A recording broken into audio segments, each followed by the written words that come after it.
E rua te kau kilomita te tawhiti o Maunga Tongariro i te tonga mā uru o Taupō. No te maramo o here turi kōka i tēnei tau, tana hūnga whakamutunga. Hei tā te rōpū pūtai ao GNS, no te haurua i te kotahi karaka i te ahiahi nei, i hua no ai te rua o te Māori i te kōtihi o Tongariro, e rua mineti te roa o te hū. Kei runga ake i te karamatamata o Tongariro, te pawa e rewa ana, e 2 kilomita te teitei.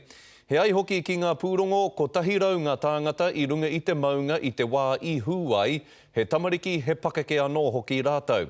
Engari kāre tētahi tangata kotahi i whara, kei te ranga haua tonutia te maunga i tēnei wā tonu nei. Koe nei te hūnga tuarua o Tongariro i tēnei tau, i hū te rua o te Māori i te tua ono o here turi kōka mo te wā tuatahi i te kotahi rau tau. Nā te hūnga mai i te here turi kōka nei, i whānui ake ai, i hohonu ake ai anō hoki te rua. O tira i whakakorikori anō ai hoki i ngā ara pūahi. Kua kotahi rau te kauma ono tau e moiana. Ara mai te hūnga whakamutunga o te maunga i te tau kotahi mano, warurau iwa te kau mā ono. Kua korikori hoki a Ruapehu i ngā tau nei, engari kāre anō kia hū.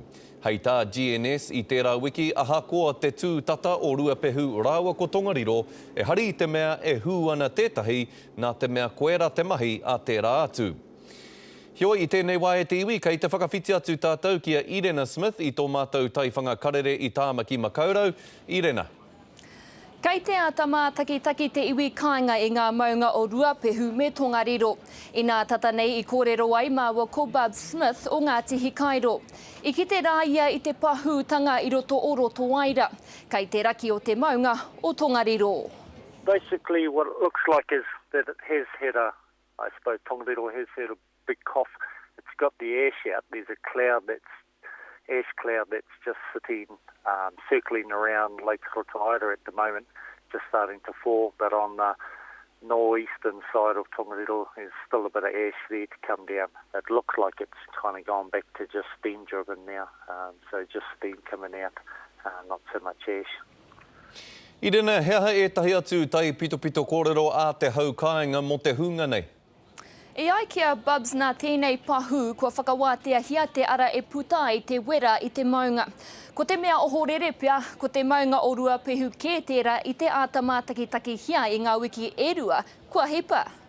Basically what they believe is that the vent is blocked up and so there's pressure building underneath the blockage in the vent, and so with that not being able to push out, that has instigated a number of earthquakes recently. Now that the gas is out, it's not holding back that pressure as much now. So it doesn't look like there'll be any escalation in this one just at the moment. Irene, mōhiona rānei koe me he mea kua raru etahi o te hapori i te hūnga nei o te maunga? Ko tahi rau mā iwa ngā tāngata e noho ana ki te taha o Rotoaira, koira te āwangawanga i tēnei wā. A mena rā ka kaha ki atu te heke o te pungarehu, kei te whiriwhiri a Ngātihi Kairo, me te rōpū kaitiaki o tū wharetua, kia haumaru tia rātau. Scotty. Kia ora rawa atu koe Irena Smith tērā e tiwi me ngā whakamārama o te wā mo te hūnga nei. Nā, kei tūrangi a Kelly Isherwood e noho ana, i kite a karu ia i te hūnga mai o te maunga o Tongariro.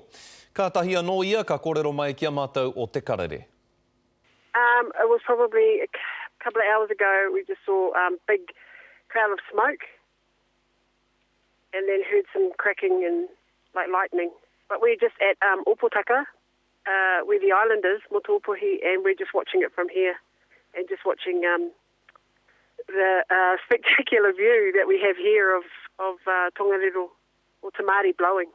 I think there's a few people that have been evacuated on the east side because that's where the ash and that is all flowing.